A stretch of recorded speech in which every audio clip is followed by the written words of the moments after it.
La première adolescence. Deuxième partie, chapitre 5. À propos de l'âge des premiers pas, j'ai fait remarquer qu'il existait deux phases dans l'apprentissage du langage.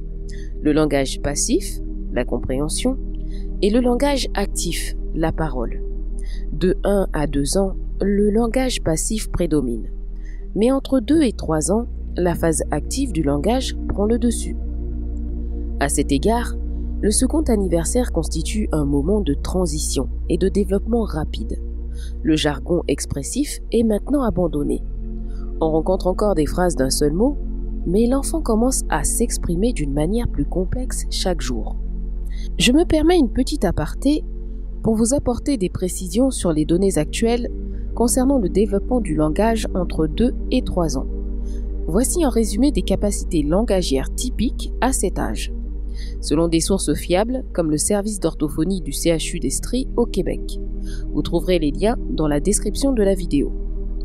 À 2 ans, l'enfant forme des phrases de 2 ou 3 mots.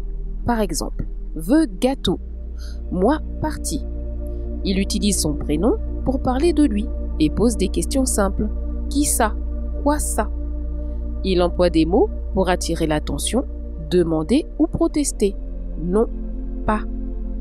À 2 ans et demi, les phrases s'allongent, 3 ou 4 mots, et incluent des verbes d'action. Par exemple, « Papa mange ici ». Des petits mots, 1, 2, pour, et des adjectifs, beau, doux, enrichissent les phrases. Par exemple, un beau chat. L'enfant exprime ses goûts et ses besoins, et amorce des conversations.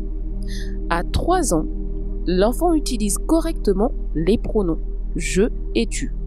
Il construit des phrases complètes simples. Je veux mon livre. Il commence à conjuguer les verbes au passé et au futur. Par exemple, il va venir. Son discours est compris par les étrangers à 75% des cas et il pose souvent des questions. Pourquoi ? Si vous avez des inquiétudes, n'hésitez pas à consulter une orthophoniste. Une inscription précoce peut sécuriser une prise en charge adaptée. En attendant, comme le préconise cet ouvrage, le jeu, la lecture, les comptines et le renforcement positif restent d'excellents alliés pour stimuler le langage. Maintenant, reprenons ensemble l'exploration de ce chapitre. Si vous avez beaucoup parlé et communiqué avec votre enfant, c'est maintenant qu'il en tirera tout le profit sur le plan du langage. Ce qu'il a pu enregistrer intérieurement, à l'âge des premiers pas, commencera maintenant à se traduire en paroles. En règle générale, plus vous lui aurez parlé, plus il parlera. Ce qui ne veut pas dire qu'il faut lui parler constamment et le noyer sous un flot de paroles. Mais plus il vous aura entendu prononcer de mots, plus son vocabulaire sera étendu. Ce fait est vérifié par les études comparatives entre des enfants issus de milieux pauvres et des enfants issus de classes moyennes. On parle très peu au premier, en comparaison des enfants des classes moyennes, chez qui les mères passent généralement beaucoup plus de temps à parler et à communiquer verbalement à leurs enfants. Il n'est pas surprenant de constater d'énormes différences en faveur des enfants des classes moyennes, sur le plan du vocabulaire et du développement du langage, et cela même à l'âge de 4 ans. Certains enfants prononcent avec clarté et netteté dès qu'ils commencent à parler. Chez d'autres, ce qu'ils disent demeure pendant très longtemps incompréhensible pour les non-initiés. Parfois, seule la mère est capable d'interpréter ce que l'enfant essaye de dire. Cela est dû en partie à des différences de constitution, mais aussi au nombre de conversations que vous lui avez fait entendre et à la clarté de votre prononciation. Si vous avez vu le film ou la pièce Le Faiseur de miracles, vous vous rappellerez que dans la vie de la petite Hélène Keller, sourde, muette et aveugle, le moment décisif se situe lorsque son professeur a pu lui faire saisir que chaque objet a un nom. Votre enfant connaît le même tournant. Lorsqu'il se rend compte que tout porte un nom et qu'il peut l'apprendre, c'est un moment de découverte exaltante. De connaître le nom des objets qui l'entourent lui procure une force nouvelle pour dominer son univers. C'est à ce moment que pour la première fois, il peut intérioriser son univers et manifester les symboles qui le désignent. Il peut manipuler mentalement le nom des objets, sans avoir à manipuler les objets eux-mêmes. Cela lui permet d'avoir prise sur le monde. C'est cette maîtrise du langage nouvellement acquise qui lui confère véritablement sa supériorité sur les animaux inférieurs.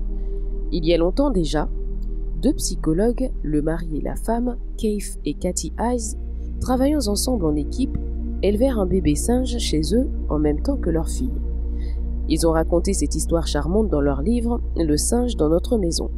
Chose curieuse au début, le bébé singe surpassa leur fille dans de nombreuses activités motrices et tests d'intelligence, jusqu'à l'âge de 2 ans.